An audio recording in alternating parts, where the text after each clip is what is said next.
Oke teman-teman, sebelum dimulai tolong open cam semua, saya mau dokumentasikan dulu. Baru ada 27 orang, 28 orang saat ini. Silakan dibuka itunya kameranya. Mau saya rekam dulu.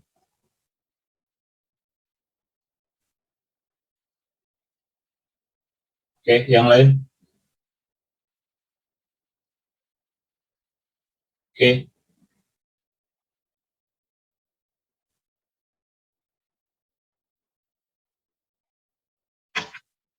Sebentar ya, sabar.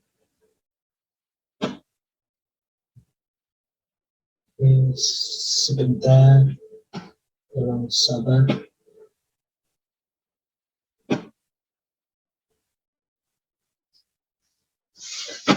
Oke.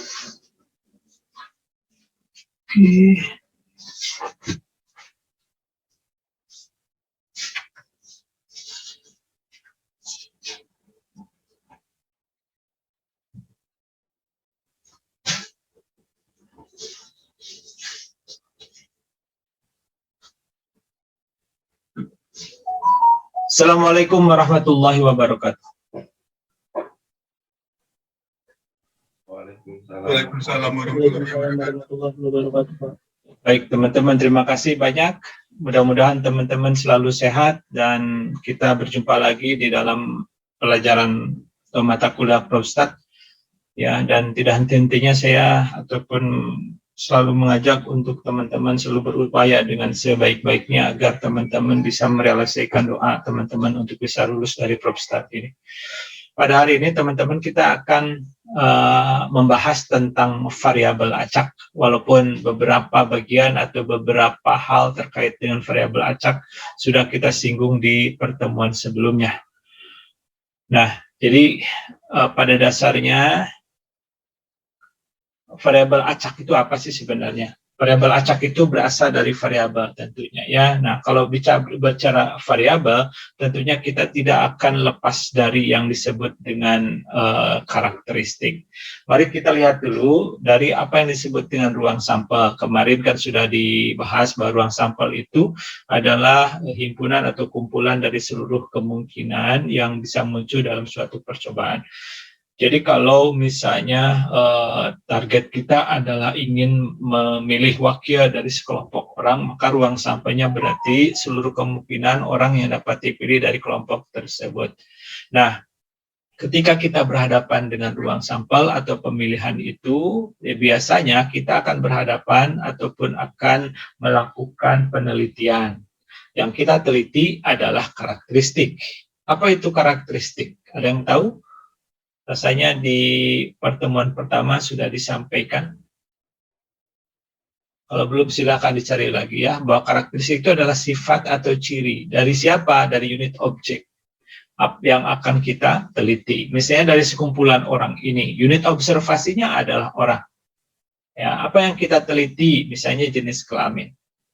Maka kalau teman-teman kumpulkan datanya, jenis kelamin ini akan menghasilkan ada satu ataupun sampel ke satu perempuan, sampel kedua laki-laki, sampel ketiga laki-laki, sampel keempat perempuan, dan seterusnya. Nah, di dalam konteks variabel, kita nanti akan coba atau bisa kita simbolkan atau bisa buat definisi, misalnya X adalah jenis kelamin responden. Maka ketika teman-teman melakukan penelitian dan kita menuliskan simbol X, maka kita akan tulis katakanlah 1, 2, 2, 1. Karena di dalam penelitian akan kita kumpulkan data penelitian yang akhirnya akan kita simbolkan. Ya, simbolkan dengan yang kita kemarin sampaikan, angka atau bilangan yang kita jadikan sebagai wakil untuk menandakan ataupun untuk melambangkan dari hasil pengukuran kita.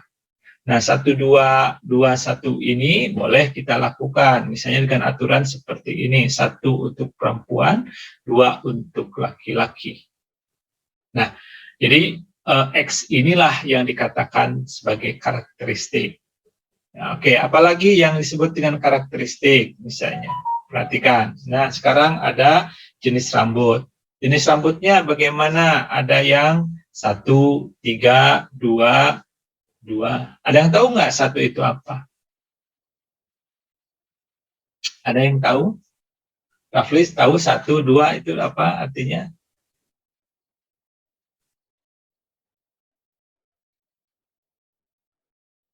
Ini apa? Orang ke satu, Pak. Orang kedua seperti itu kan? Bahasa orang keduanya ada 2. Oke. Bukan urutan lagi itu. Oke. Kira-kira apa yang akan ada di dalam apa? Di dalam lambang ataupun simbol itu? Kebayang nggak? Kayak tadi kan, kalau 1 itu melambangkan perempuan, 2 laki-laki. Kalau jenis rambut kira-kira? Mungkin keriting, Pak, lurus. Good. Ya, jadi intinya di dalamnya itu adalah katakanlah keterangan-keterangan dari hasil pengukuran kita, dan itu bergantung atau terserah kepada pendefinisian yang kita lakukan. Tapi yang jelas nanti akan ada muncul simbol-simbol atau angka-angka yang akan merepresentasikan dari hasil penelitian kita.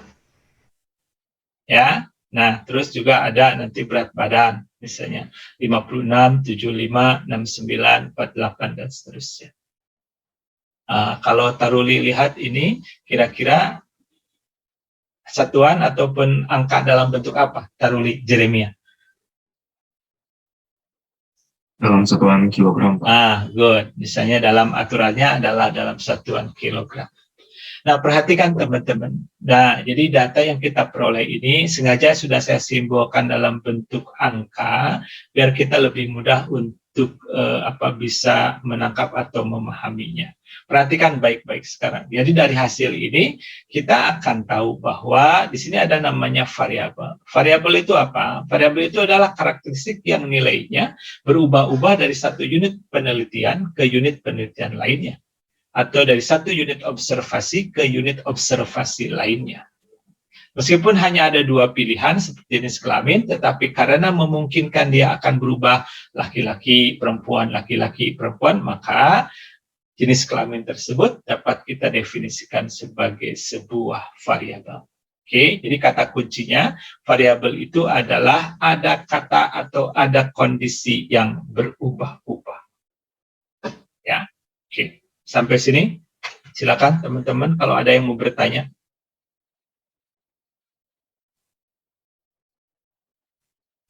Ada yang mau bertanya?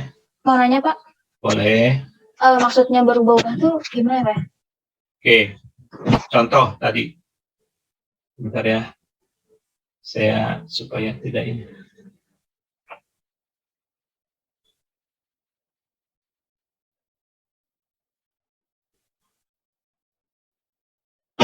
Oke, susah sekali.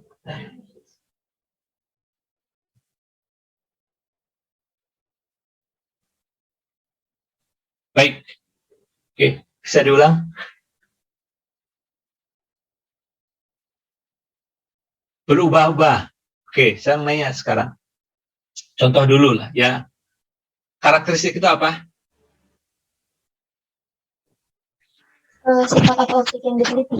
Sifat atau ciri yang diteliti. Ada berapa banyak dalam diri kita? Banyak.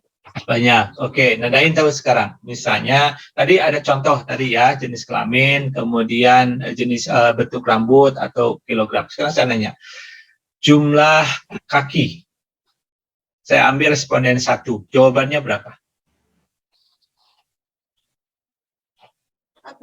1. Jumlah kaki. Oh, 2.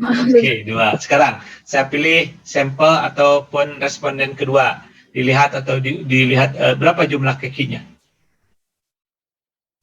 2 juga.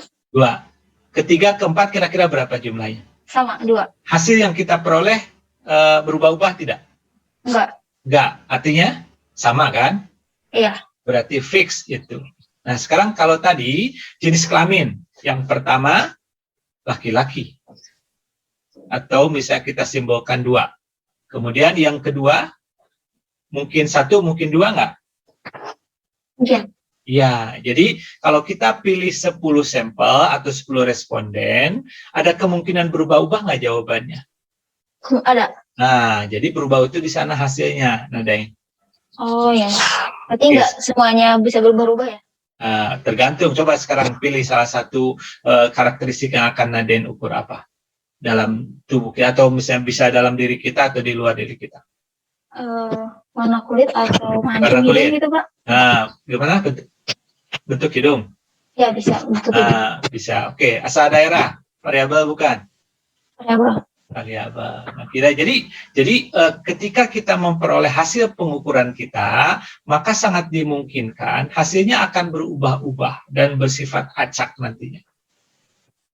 Nah, makanya kalau Naden nanti misalnya milihnya adalah jumlah lubang hidung, jumlah tangan atau jumlah jari gitu ya, di tangan, jumlah kaki, jumlah jari di kaki, kita sudah bisa menentukan nggak? Sudah bisa menebak nggak hasilnya? Bisa kan? Nah, pertanyaan saya sekarang, apakah itu masuk kepada eksperimen acak atau random eksperimen? Bukan berarti. Bukan, karena apa? Karena ketika kita mengatakan ingin tahu berapa jumlah jari tangan sebelah kanan si A, maka jawaban sudah pasti kan, betul nggak? Iya, Pak. Nadine masih ingat nggak dulu salah satu atau ciri-ciri dari random eksperimen itu? Lupa, Pak. Nah, baru berapa minggu udah lupa. Ya. Salah satunya bahwa kita tidak bisa menebak hasil apa yang akan keluar, betul nggak? Iya, Pak. Kira-kira seperti itulah ya. Jadi sekali lagi berubah-ubah itu dari mananya? Dari hasilnya, bukan karakteristik yang diukurnya. Kalau karakteristik yang ukurnya semuanya sama. Misalnya kalau jenis rambut, semua jenis rambut. Kalau semua asal daerah, asal daerah. Hanya hasilnya dari satu orang ke orang lain yang menjadi sampel itu akan bisa atau memungkinkan berubah-ubah. Ya, Pak. Baik, Pak. Makasih, Pak. Ya. Sama-sama. Silakan, ada pertanyaan lagi teman-teman? Nah, boleh kita lanjutkan? Nah, jadi variabel ini nantinya akan terkait dengan variabel acak. Apa itu variabel acak? Variabel acak itu dihasilkan oleh pengukuran dari proses yang bersifat acak atau random proses. Tadi Nadine juga sudah mengaitkan ke sana, berarti terkait dengan random eksperimen. Nah, random proses ini biasanya akan mengikuti distribusi peluang tertentu. Yang namanya distribusi peluang itu adalah ciri ataupun kondisi yang menunjukkan apakah sebuah kejadian memiliki kemungkinan untuk muncul atau tidak. Nah, misal nih, kalau berbicara variabel acak atau variat, biasanya ada beberapa jenis. Satu, ada yang disebutkan sebagai univariat, artinya kita melakukan penelitian dan hanya mengumpulkan satu buah variabel saja. Ada bivariat, berarti dua buah variabel. Kalau multivariat, yang terakhir berarti dia lebih dari dua variabel. Contoh, jadi kalau kita hanya mengumpulkan tentang atau meneliti tentang berat badan saja, nah, berarti ini kita ada dalam kondisi bahwa kita melakukan atau berhadapan dengan variabel penelitiannya adalah univariat. Oke, jadi univariat itu hanya satu. Bivariat adalah dua variabel. Berarti kalau kita ingin melakukan penelitian, kita kumpulkan data mengenai berat badan, kemudian tinggi badan. Dan ada kemungkinan kita akan melakukan hubungan antara ataupun akan meneliti bagaimana pola hubungan antara berat badan dan tinggi badan. Ya, jadi ada dua. Bagaimana kalau multivariat? Misalnya kita akan meneliti tentang berat badan, dikaitkan dengan tinggi badan, kadar lemak, pola makan, dan seterusnya. Berarti variabel yang kita miliki lebih dari dua buah variabel. Ya, jadi di dalam statistika, ketika teman-teman akan melakukan penelitian, nanti pasti akan bertemu dengan istilah-istilah univariat, bivariat, multivariat, dan sebagainya. Di bagian akhir nanti di semester ini kita akan belajar misalnya hubungan antar variabel. Dan hubungan antar variabel yang akan kita teliti adalah yang dua variabel saja. Oke, sampai sini teman-teman, ada yang ditanyakan? Silakan sambil saya mendokumentasikan.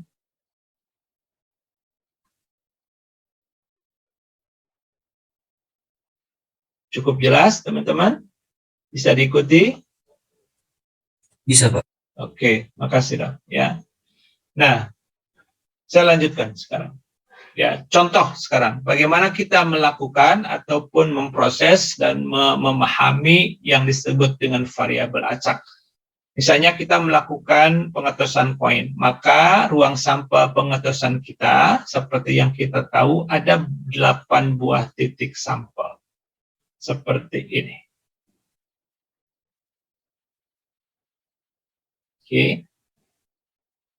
Nah, kalau kita definisikan, ya, jadi tetap bahwa pemikiran kita atau pemahaman kita ketika kita berbicara variabel acak harus bermula dari ruang sampel. Karena ruang sampel inilah yang nanti akan didefinisikan oleh variabel acak. Sekarang misalnya, jumlah atau X kita definisikan sebagai jumlah gambar yang muncul. Teman-teman bisa menangkap atau bisa memahami? Menghitung bagaimana atau berapa jumlah gambar yang muncul, berarti kita harus melihat ataupun harus mengamati kembali masing-masing titik kemungkinan yang ada di ruang sampel tadi. Contoh sekarang, kalau yang munculnya adalah gambar, berapa jumlah gambar yang muncul? 3, Pak. 3 buah. Oke, makasih Surya. Ya, jadi yang muncul adalah 3. Jadi dengan demikian, gambar-gambar angka berapa Surya? Oh, itu 2, Pak. 2. Oke, jadi kalau Surya lihat, kira-kira jumlahnya ataupun sebarannya akan seperti ini. Betul nggak? Betul, Pak. Oke, nah, ketika kita melakukan konsep variabel acak, berarti kita akan melihat bagaimana kemungkinan nilai variabel acak itu. Ada berapa nilai kemungkinan Surya? Ada 4, Pak. 4. Apa saja? 3, Oke, begini. 2, 1, 0. Iya, Pak. Oke, ada 4 kemungkinan. Ya, jadi sekali lagi teman-teman, untuk mudahnya memahami gitu, seperti yang kemarin kita bahas di pembahasan minggu kemarin, kalau kita tos dengan koin, maka nilai kalau kita definisikan X-nya sebagai jumlah gambar yang muncul, maka kemungkinan nilai X-nya ada 4. Berarti kalau kita mengetosnya dengan 2 koin, berapa kemungkinan nilai variabel acak X-nya, Surya? Kemungkinannya ada 3, Pak. Oke, berapa saja? 0, 1, 2. 2, good. Jadi kalau saya katakan saya ngetos ataupun percobaan dengan 10 koin, jadi Surya pasti sudah bisa tahu atau bisa menebak berapa jumlah kemungkinan nilai X. Ada berapa? Jika 10 koin 10, betul. ada 11. Good, begitulah kira-kira. Ya, makasih, berarti sudah paham untuk itu. Nah, kalau terkait dengan variabel acak, kita nanti akan berhadapan dengan ataupun biasanya akan menghitung peluang X sama dengan X-nya. Jadi, karena kita memiliki 4 nilai X, 0, 1, 2, dan 3, maka kita bisa menghitung peluang X sama dengan 0 adalah 1/8. Adimas tahu dari mana ini 1/8?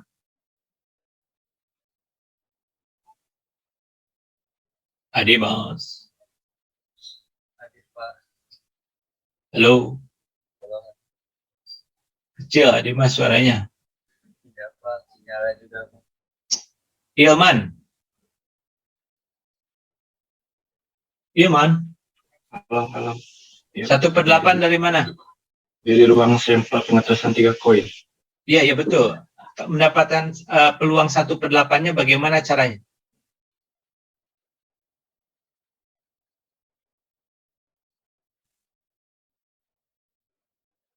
Kurang tahu, Pak. Aulia. Ya, Pak. Dari mana 1/8 diperolehnya?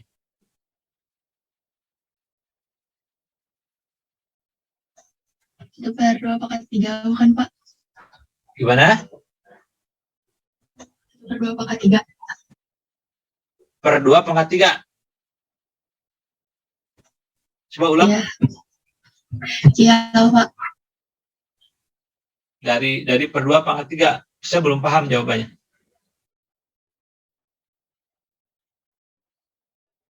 Oke, Via, dari mana 1/8? Dari 8 kemungkinan yang dites tadi, Pak. Oke, good. Berarti yang 0 itu yang mana? Yang angka-angka. Oke, jadi angka itu berapa kemungkinan di dalam ruang sampel? 1 dari 8 kemungkinan seluruhnya, maka peluangnya 1/8. Oke, tanpa menulis atau kalau tanpa kita membuat gambar seperti ini, dari mana Via tahu bahwa jumlah titik sampel kemungkinan semuanya ada 8? Ada cara lain tidak?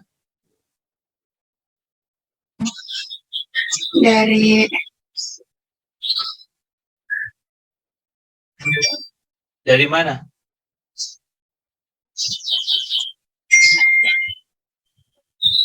Enggak tahu, Pak.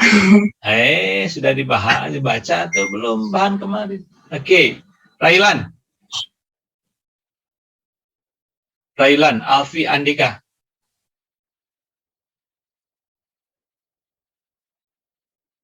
Railan. Tidur lagi kayaknya. Masih beli makan kayak Pak? Oh iya di chat ya. Oke, Yesgiel.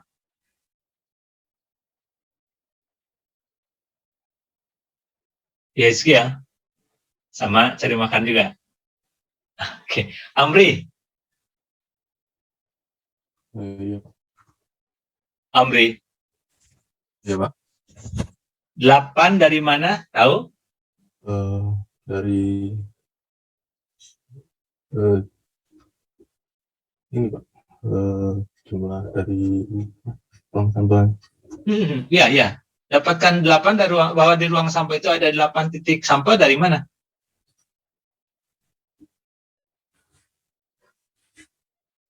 Tahu? Sudah paham belum? Belum. Oke, Rofik. Apa? 2/3? Iya, Pak. Kenapa pakai 2/3?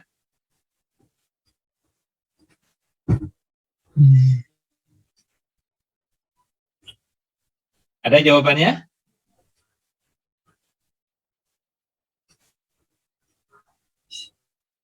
Rofik.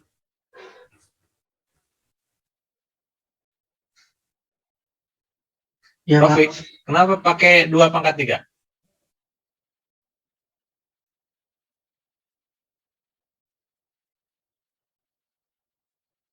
Belum paham?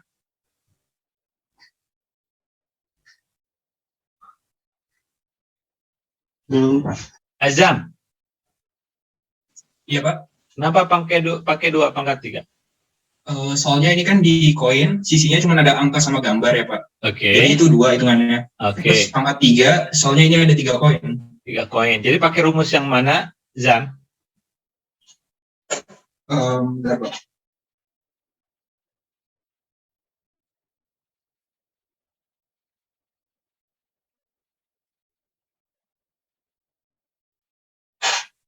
Atau lupa Pak kemarin. Cuman saya masih ingat teorinya doang. Iya. Yang diingat yang mana? Ini Pak, N pangkat K. Nah, N pangkat K. Kenapa kita pakai N pangkat K? Ketika tadi Azam bilang N-nya 2, K-nya 3. Nah, sekarang pertanyaannya, kenapa pakai N pangkat K? Tidak pakai N kombinasi K atau N permutasi K?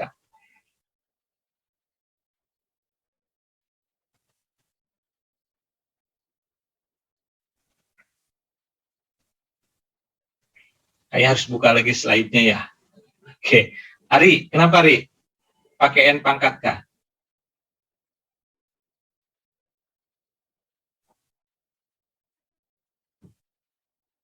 Kurang tahu, Pak. Oke. Fadel Akbar, kenapa pakai N pangkat K? Kurang tahu juga Pak. Ihlaso, tahu tidak?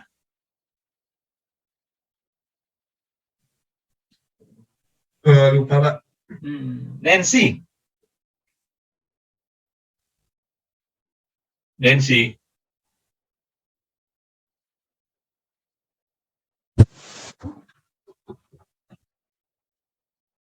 Nancy. Suara saya masuk, Pak. Ya, Pak. Ya, kenapa pakai N pangkat K?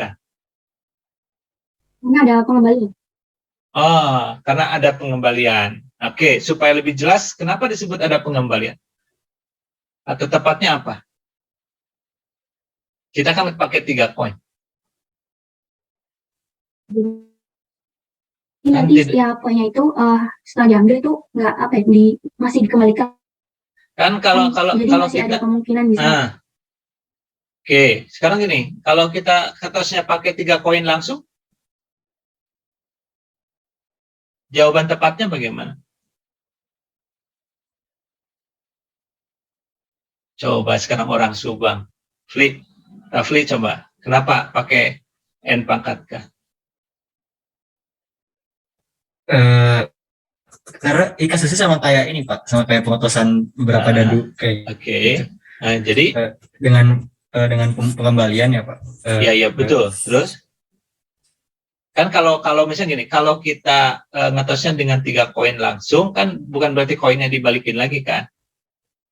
Iya. Nah, tapi kalau dengan 3 koin langsung, untuk menjelaskan bahwa itu adalah dengan konsep pengembalian, apa penjelasannya?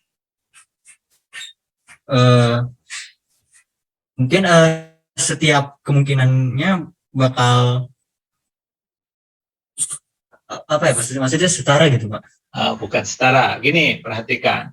Di koin pertama, hasil yang mungkin apa? Angka dan gambar. Angka dan gambar. Di koin kedua juga angka dan gambar juga. Apakah kalau di koin 1 muncul angka akan dapat muncul kembali angka di koin kedua?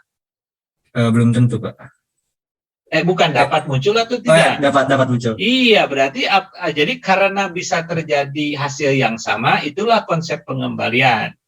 Ya kalau teman-teman ngambil bola 3 kali berturut-turut dari kotak, kemudian yang adalah pengambilan pertama, bolanya dikembalikan lagi, itu jelas artinya dengan pengembalian. Betul kan?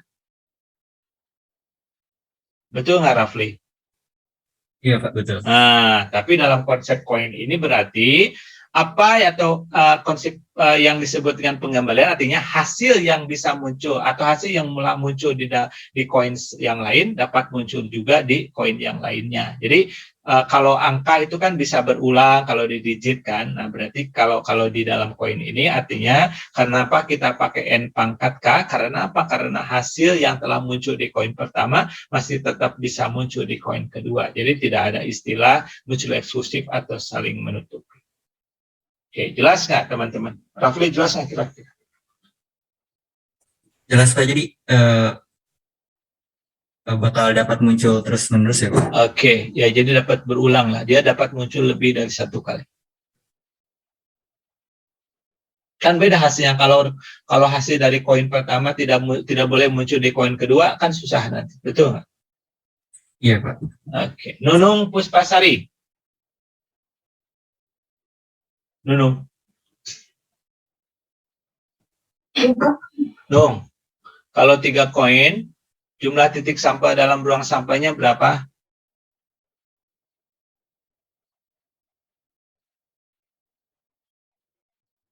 Nunung. Bukannya 8 itu ya Pak? Bukannya. Jadi berapa? Kalau 3 koin berapa titik sampahnya? 3 Pak. Koinnya 3, titik sampahnya?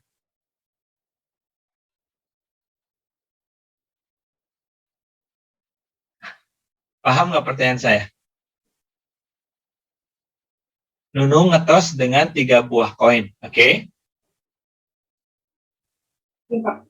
Oke, nah pertanyaan saya, kemungkinan hasil seluruhnya atau titik sampahnya ada berapa?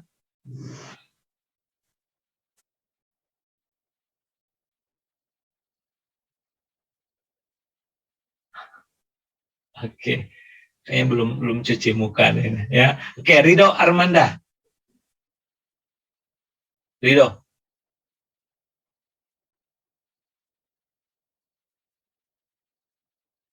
Rido Armanda.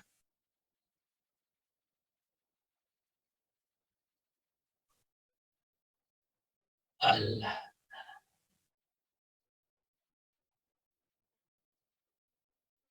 Ikhlasul Yoren. Ya Pak. Kalau kita mengetos dengan 3 koin, maka jumlah titik sampel di ruang sampah ada berapa? Ada 8 Pak. 8. Dari mana kita peroleh? Dari kemungkinan yang akan ada. Oke, dengan rumus? Kalau rumusnya saya lupa, Pak. Kan barusan udah dibahas sama kita. Kemana? Yang N pangkat K itu, Pak. Ya, betul. Berarti 2/3, betul nggak? Iya, Pak. Oke, sekarang kalau 5 koin, tanpa harus menggambar satu-satu, ada berapa kemungkinan seluruhnya?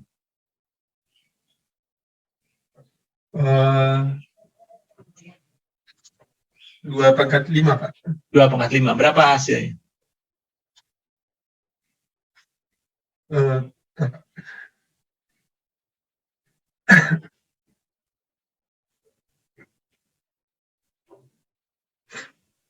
Berapa 2/5? Lama amat hitungnya. 32, Pak. Good. 32, jangan lama-lama. Oke, perhatikan. Ya, perhatikan di gambar ini nih. Sekarang, kalau 3 koin, ada 4 kemungkinan nilai. Dan masing-masing peluangnya distribusinya seperti ini. 0, 1/8, 1, 3/8, 2, 3/8, 3, 1/8. Oke, sekarang saya nanya. Kalau 5 koin berarti nilainya dari berapa? Dari 0 sampai berapa? Kayak 1/32 gitu, Pak. Oke, tapi nilai kemungkinannya dari berapa? Dari 0, 1, sampai berapa? 0, 1, 5 koin kan, Pak? Betul, betul. Jadi ada berapa 0, kemungkinan 1 nilai X? sampai 5, Pak. Oke, dari 0 ada 6 kemungkinan berarti ya. Iya, Pak. Oke, kalau 3 koin, maka peluang X sama dengan 0 itu adalah 1/8. Sekarang kalau 5 koin, berarti peluang X-nya, X sama dengan 0-nya 1/berapa? Bisa diulang, Pak? Nih, kalau di 3 koin, untuk peluang X sama dengan 0, berapa peluangnya? 1/8, Pak. 1/8. Nah, kalau nanti kita mengetos dengan 5 koin, maka peluang X sama 0-nya berapa? 1/32, Pak. Good. 1/32. Ya, hanya mungkin nanti distribusinya berbeda karena nilainya harus sampai 5, kan begitu ya? Iya, Pak. Oke, good. Nah, jadi begitu. Nah, teman-teman perhatikan sekarang. Ini ada nilai variabel acaknya 0, 1, 2, 3. Kemudian ada peluangnya juga 1/8, 3/8, 3/8, 1/8. Kalau dijumlahkan, ini jumlahnya 1. Dari mana? 8/8. Nah, jadi kalau tadi 5 koin, berapa jumlahnya kira-kira? Yang kira-kira, berapa jumlahnya?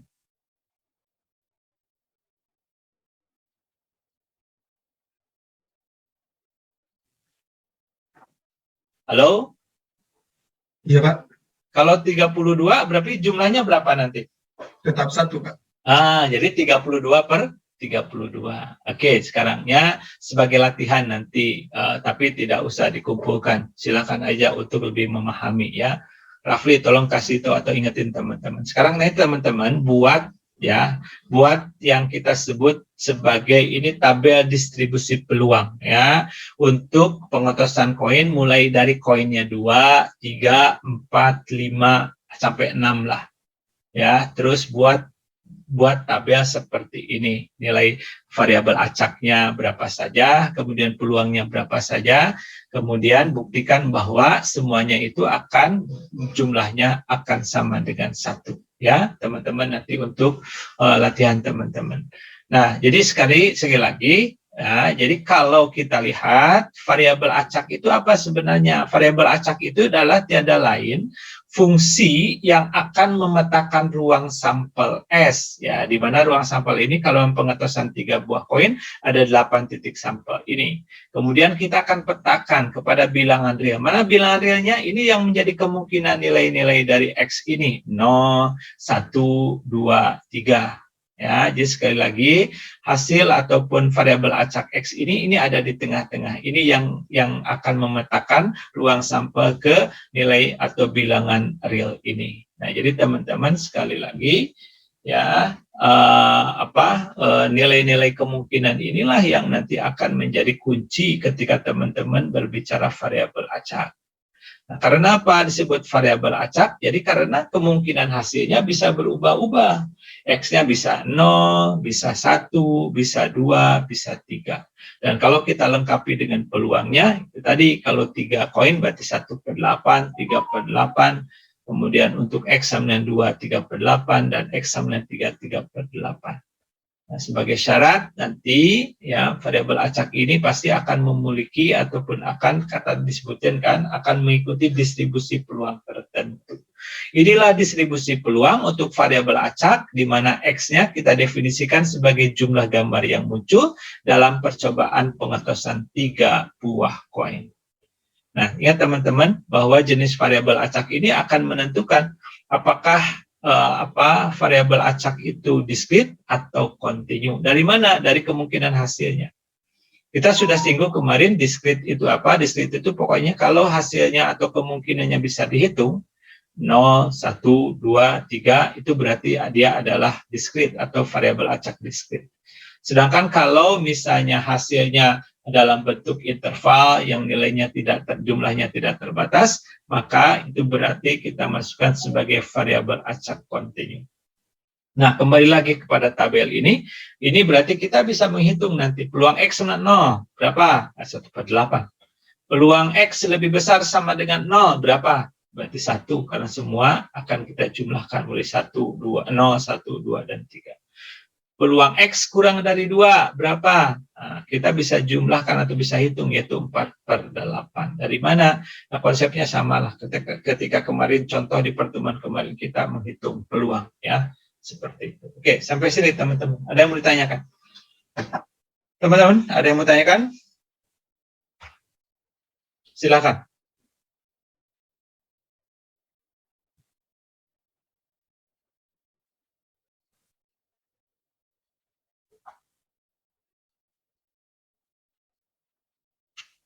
Hafiz, silakan. Lenggana kalau mau bertanya, ya.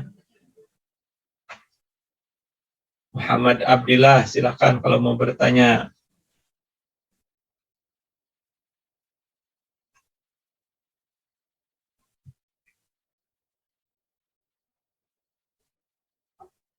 Oke, kalau tidak mari kita lanjutkan, ya. Oke, sampai sini ya. Berarti sekali lagi teman-teman harus paham, harus memahami.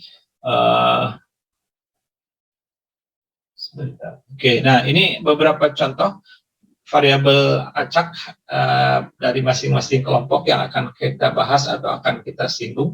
Diskrit itu nanti ada namanya variabel acak yang mengikuti distribusi peluangnya Bernoulli. Ada yang binomial, ada yang multinomial, ada yang geometrik, ada yang hipergeometrik, ada yang Poisson.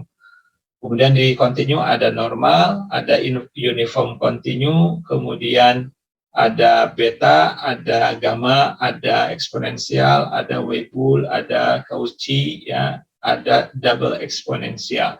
Di diskrit nanti juga ada namanya uniform diskrit, ya, nanti kita akan bahas juga ataupun akan coba pelajari. Nah, ya, jadi teman-teman, kira-kira ini distribusi yang akan kita bahas nanti di pertemuan-pertemuan berikutnya. 3 minggu ini kita akan membolak-balik tentang variabel acak, dan saya sudah attach ataupun sudah upload link-link untuk teman-teman pelajari secara mandiri, dari mulai perbandingan atau membedakan antara variabel acak diskrit dan kontinu seperti apa, tentunya terkait juga dengan distribusi peluangnya. Kenapa ada istilah-istilah yang berbeda, misalnya kenapa kalau diskrit itu pasti akan menggunakan istilah probability mass function atau PMF. Kalau kontinu pakai istilahnya adalah PDF, seperti itu. Nah, juga seperti ini masih contoh yang diskrit. Kalau kita mengetos 2 buah dadu, maka kemungkinan hasilnya adalah, Lenggana ada berapa kemungkinan hasil, Lenggana?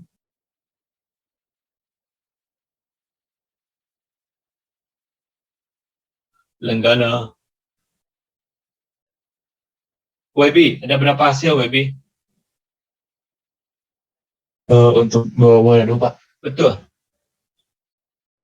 ada 36. 36. Apakah ini yang dibayangkan dari mulai ini? Betul? Betul. Oke, sampai 66. 66. Semuanya ada 36. Jadi kalau tanpa mencacah satu-satu, tanpa menulis satu-satu, Webi bisa menghitungnya dengan menggunakan rumus? Rumus N pangkat K. Oke, good. Di mana N-nya sama dengan? 6. N-nya 6, dan karena ada 2 dadu berarti K-nya sama dengan 2. 2. Oke, jadi pahamkan bahwa kapanpun kalau kita melakukan eksperimen dengan 2 buah dadu, hasilnya adalah seperti ini. Oke, nah sekarang kita definisikan sebuah variabel acak Webby. Misalnya, nah jadi ada titik sampai 36 ya. Nah sekarang kalau kita Webby definisikan sebuah variabel acak X. X adalah jumlah nilai kedua mata dadu. Pertanyaan saya, kemungkinan nilai untuk X ini berapa saja? 2. 2, Gimana Pak? ya ya, Ada 2, ada 2, terus 3, 3 sampai sampai berapa? 76. 72. 76. Oke, saya nanya, Webby, mata dadu yang terbesar yang kemungkinan hasilnya berapa sama berapa? Yang paling besar 72. Nanti dulu. Mata dadu yang muncul paling besar berapa? Oh, 6. 6 dan 6. Kenapa ada 72 berarti 36 tambah 36 maksudnya gitu? Iya gitu. Ada mata dadu 36, Webby. Bener nih ah. Oh iya benar. Jadi kemungkinan nilainya? Kemungkinan paling besar 12. Begitu. Paling kecil 2 kan? Nah, mungkin 72, betul nggak? Iya, Oke. Karena Mata dari dadu. 36 ini kan bisa menghasilkan nilai yang sama, betul nggak? Betul. 1 dan 2 hasilnya berapa? 3. 3. 2 dan 1 juga 3. 3. 4. Ada 4 dihasilkan oleh mata dadu berapa saja? 2, 2, 1, 3. Dan 3, 1, betul? 3, 1 ya. 3, 1. Iya, begitulah kira-kira ya. Oke, makasih ya. Jadi nanti harus dipahami ataupun harus benar-benar kita paham ketika kita mendefinisikan nilai itu bagaimana atau apa saja nilai kemungkinannya harus benar-benar ya. Makasih Webby. Holilul Zahra. Halo, Holil. Ini perempuan atau laki-laki? Perempuan. Perempuan. Mana? Ada nggak? Nggak ada. Aduh, masa harus dipas nih. Oke. Biarin ada. Berarti Abdillah.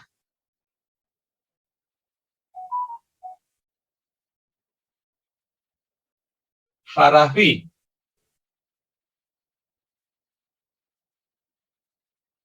Alah, hilang. Fadel Akbar. Iya Pak. Oke, sekarang saya definisikan Y adalah nilai mata dadu terbesar. Sudah kebayang nilai Y berapa saja? Berapa nilai Y? 65 Pak sama 66 Pak. 65 dan 66. Itu yang terbesar. Iya Pak. Oke, gini. Konsep terbesar itu gini.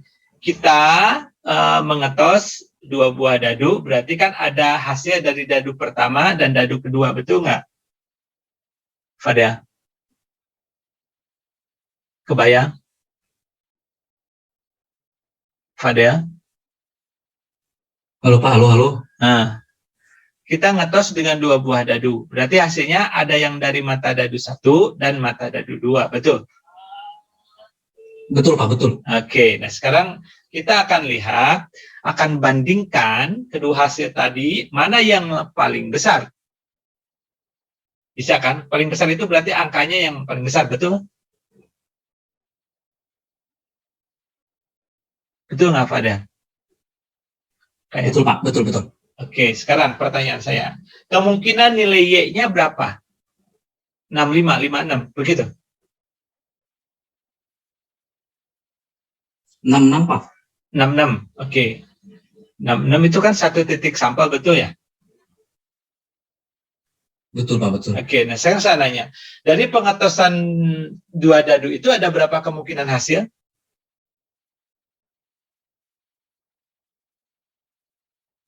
2 Pak. Nggak, kemungkinan hasil seluruhnya titik sampainya ada berapa? Pada 36 Pak. 36. Oke, dari mulai Dari mulai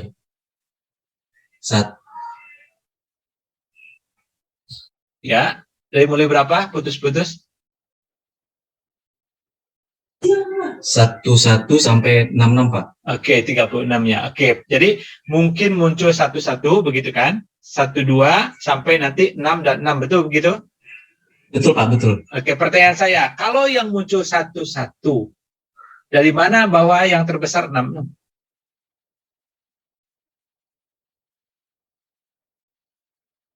Oke, gini sekarang. Berarti kalau kemungkinan yang muncul adalah satu-satu, berapa nilai mata dari terbesarnya?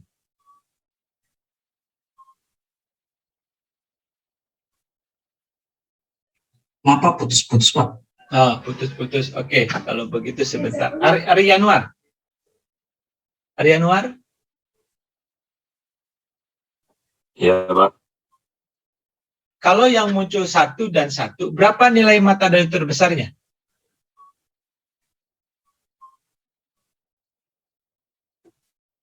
Satu dan satu. Berapa?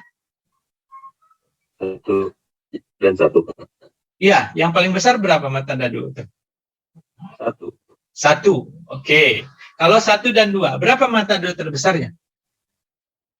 2, Pak. 2. Terus kita lakukan sampai kemungkinan yang 6 dan 6. Nah, berarti kalau begitu, kemungkinan nilai Y-nya berapa?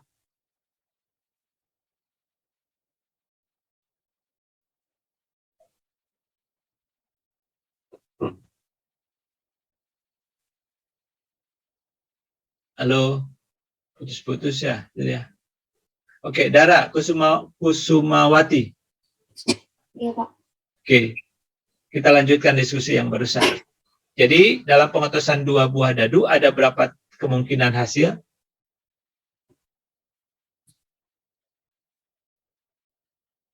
Ada 36. 36. Dari mulai 11, 12, sampai 66. 66. Oke, sekarang kalau kita memiliki sebuah variabel acak dan definisikan Y sama dengan nilai mata dadu terbesar. Pertanyaannya, nilai Y berapa? 6, Pak. 6. Oke. Sekarang gini, kalau yang munculnya adalah 1-1, berapa yang paling besar? 6. 1, 1. Kalau yang muncul 1-2, yang paling besar berapa? 2, 2. Kalau yang 1-3, yang paling besar? 3, Jadi, kemungkinan nilai Y berapa?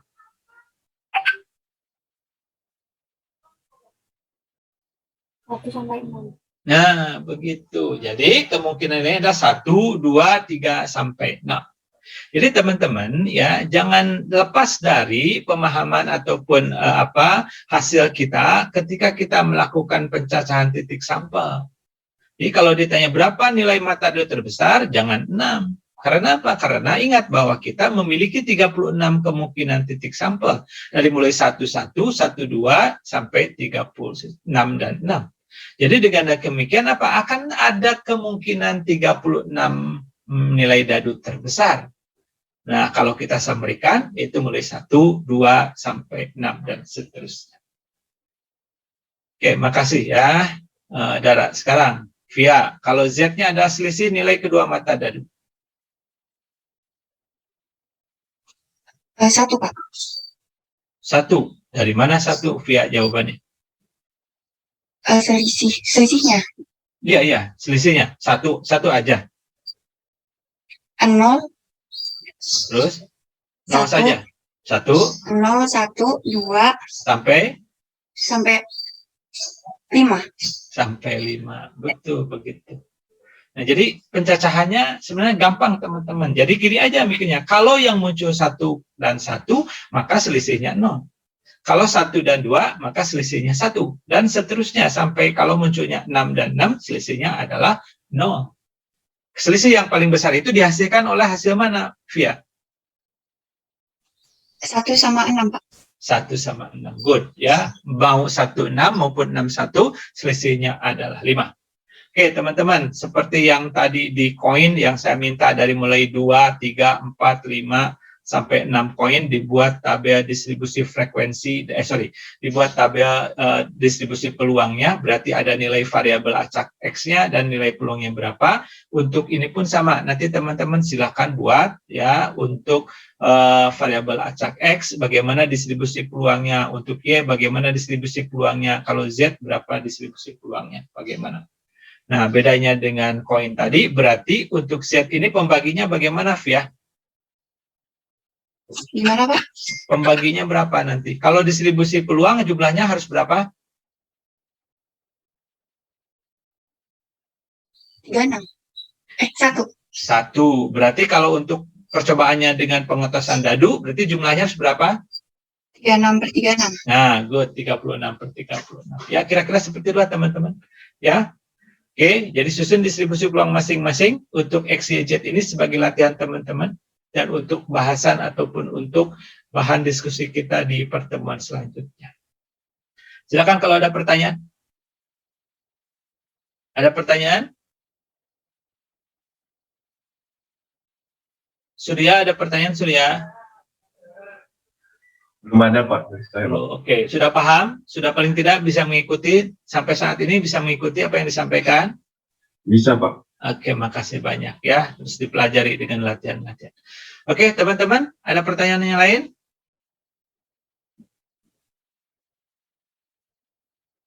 Tidak ada. Kalau tidak ada, itu saja yang bisa saya sampaikan hari ini. Silakan nanti untuk dilihat ada 3 video yang bisa teman-teman perhatikan.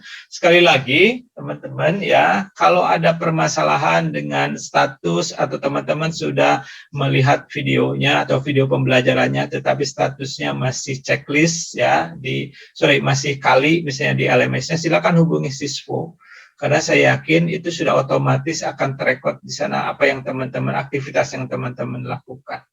Ya, jadi kalau ada problem karena itu akan kaitannya dengan kehadiran di LMS. Baik, kalau tidak ada pertanyaan, Rafli ada pertanyaan sebagai wakil dari teman-teman yang lain? Pak, tadi itu membuat tabel distribusi ya? Untuk Ya, latihan? betul. Latihan sajalah ya di buku latihan teman-teman. Berarti yang koin itu hanya X-nya aja ya, Pak, untuk tabel distribusi? Koin, dan kita definisi X-nya jumlah gambar yang muncul kan begitu, Rafli ya. Oh iya Pak. Tapi kan koinnya 2, jika koinnya 3, udah yang 3 udah tadi 8 kan, berarti yang 4, yang 5, yang 6 seperti apa? Oh iya. Oke.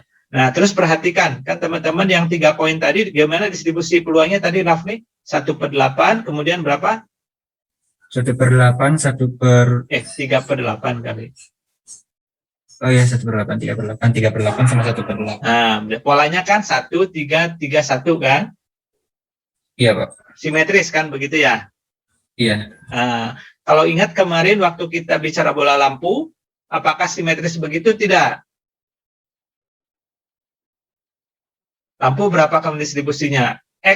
Jumlah rusak 0 itu kan 120/455, betul nggak? Ada yang masih ingat? Ingat kan, Rafli? Oke, kalau lupa, perhatikan. Kalau lupa begini. R sama 0, peluangnya adalah 120/455. X sama dengan 1, itu kan 225/455. X sama dengan 2, itu adalah 100/455. X atau rusak sama dengan 3 adalah 10/455. Pertanyaan saya, simetris nggak tuh sebarannya? Simetris Pak. Enggak. Kalau simetris itu kan 1/8, 3/8, 3/8, 1/8. Sama kan? Kalau yang 120/445, 225/445, 100/445, 10/445, simetris nggak? Enggak kan? Enggak Pak. Sebarannya maksudnya ya, sebarannya. Yeah. Nah, jadi distribusi peluang itu bisa bermacam-macam sebarannya ya. Oke teman-teman, itu saja yang bisa saya sampaikan. Nanti kita bahas lagi ya, bagaimana sebaran peluang ini tergantung dari bentuk kejadian seperti apa.